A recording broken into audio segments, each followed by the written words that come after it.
Hi, South Africans, ngiyanisaba. South Africans, I am afraid of you. Ooh, please. When I come back, I want to come back as a South African in my next life, but put the fear of South Africans in my heart when you do that, because wow, South Africa, South Africans to be specific. You took a hardened heart and softened it, and then it ends up speaking our language when it was supposed to have done so from the beginning, because you are a patriot.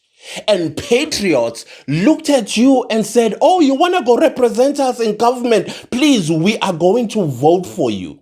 Some people even went as far as saying, he looks like a presidential material. But time will tell. And the disappointment many people felt when he was against the very people that trusted him, believed in him, and thought he might be the future president. Calling us vigilantes, calling us xenophobes, calling us Afrophobes, and also going as far as accusing us of self-hate on an international platform, trying to appease his African counterparts until the counterparts showed him flames that, no, you got it all wrong, South Africa. We put our citizens first, even if it means we have to create stories that don't exist about your country. That South Africans are evil. South Africans are unaliving people. South Africans, they are this. South Africans are that. And yet we've been living with their nationals for 3 decades. Allow them to thrive, allow them freedom of movement, allow them to integrate with us. But at the end of the day, we are xenophobic, we are vigilantes, and not once have they produced a shred of evidence that March and March, Insizwa Nomtsizwa, and all these other organizations that turned a hardened heart to a soft heart that now speaks our language. In case you're wondering, Cletus, what are you on about? Listen to this and tell me that if you got an opportunity in the next life to be a South African, you are not going to beg God for the fear of South Africans in your heart, so that if you ever find yourself in a position where South Africans entrust you with something, you deliver. You don't harden your heart. Here we go. I also want to urge you to also request them to live in accordance with the South African laws. If I'm in your country, if I'm in Nigeria, I live in accordance with the Nigerian laws. If I'm in Ghana, I live in accordance with the Ghanaian laws. If I'm in Mozambique, I live in accordance with the Mozambican laws. So we'll encourage that you do the same with their nationals here. When you visit them, interact with them. We have about 13,000 prisoners in our prisons from the African continent, and a similar number of awaiting trialists, which shows that they do participate in the violations of our laws. But they are almost about 10% of our prison population, because our prison population is about 170,000, plus minus on an average. So they are somewhere between 10 and 20%. So you can see the numbers that we're dealing with. And unfortunately, they do ferment this perception that foreign nationals commit crime in our country. But as you look into it, you will see that also a majority of South Africans commit crime. As I've said, about 170,000 of them are in our prisons. So it does not matter where you come from. Crime is a crime. Whether you are a South African, or a Mozambican national or anywhere, anyone is capable of committing a crime. And all of us need to deal with the challenges of crime. And it's not only foreign nationals also who are victims of crime. South Africans themselves are victims of crime.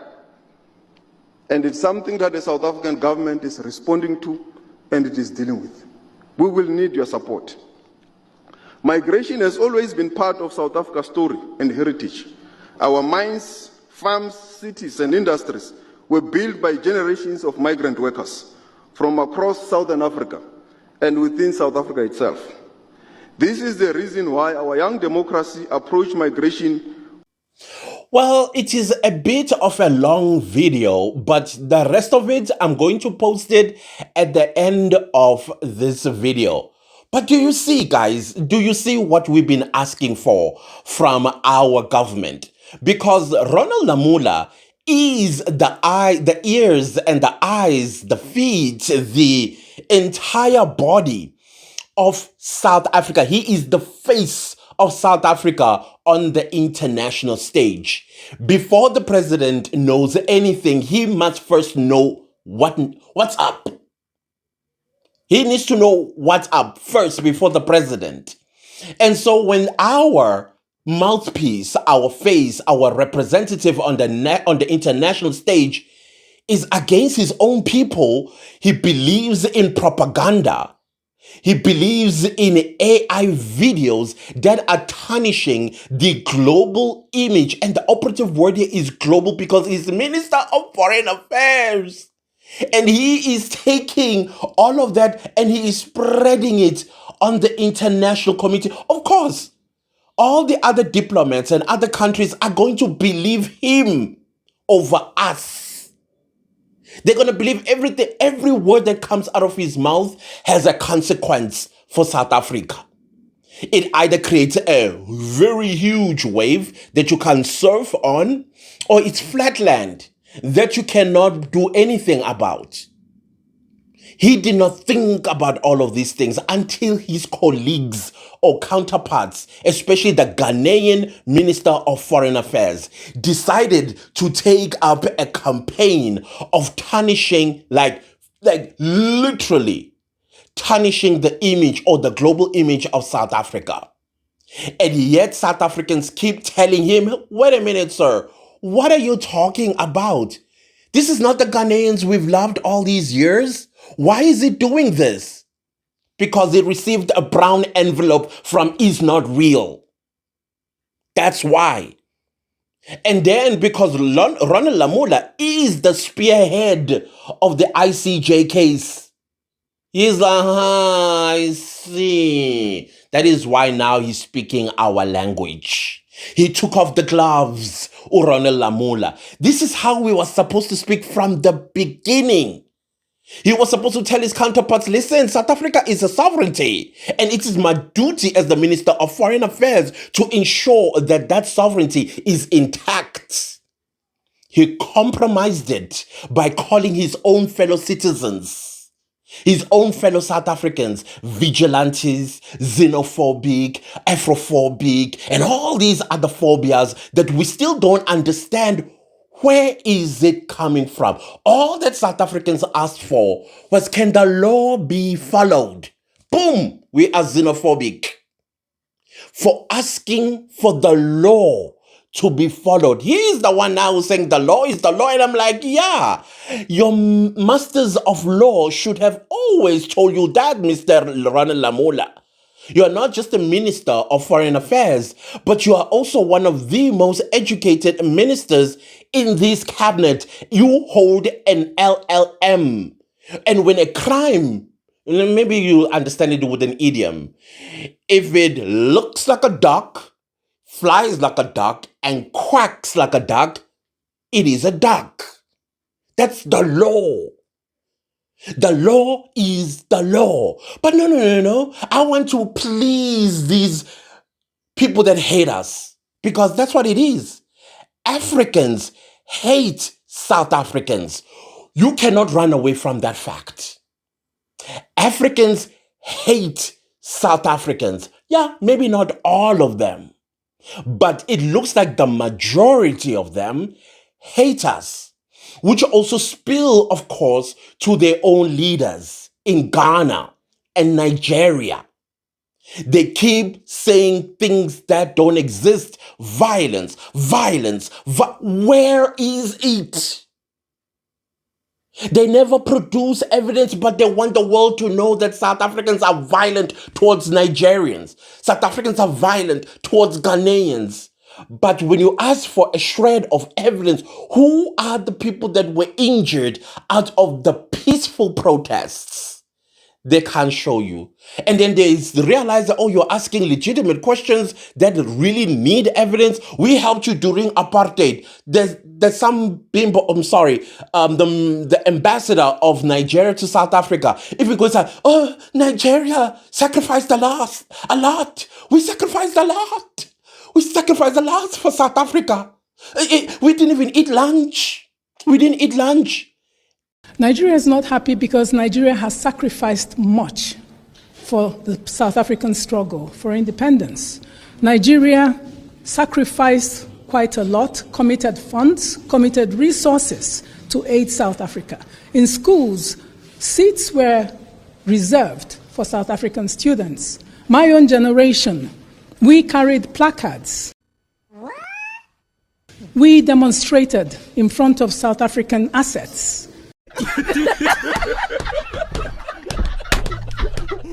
Sometimes we even got arrested for doing this. Will you keep quiet? And Nigeria is a serious frontline state. And Nigerians are not happy about how they have treated us. They are not asking other migrants to leave. They're only asking black migrants to leave.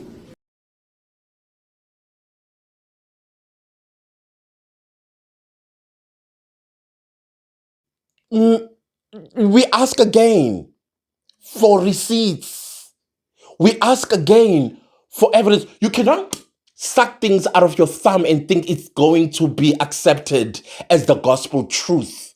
You need to produce evidence. We need to see these lunch monies. We need to see a bank account that this money went into during the days of apartheid. And I can tell you, during the days of apartheid, no money that came from a black nation entered South Africa. The apartheid government intelligence would not have allowed it. So where is the evidence? If you gave the money to Nelson Mandela, guess what? Go to Nelson Mandela and ask for it, because you will not let a dead man rest. So go to his grave. It's in Nkumbu or Eastern Cape and go ask for your money, because we owe you fuck all as South Africans, especially you Nigerians. You don't talk about the same students who say, we provided chairs in our university for South Africans. What happened to them? Don't you want to tell the world how you killed them? You don't want to talk about that. We still have a student that is missing from South Africa in Nigeria. Where are his bones? In Nigeria.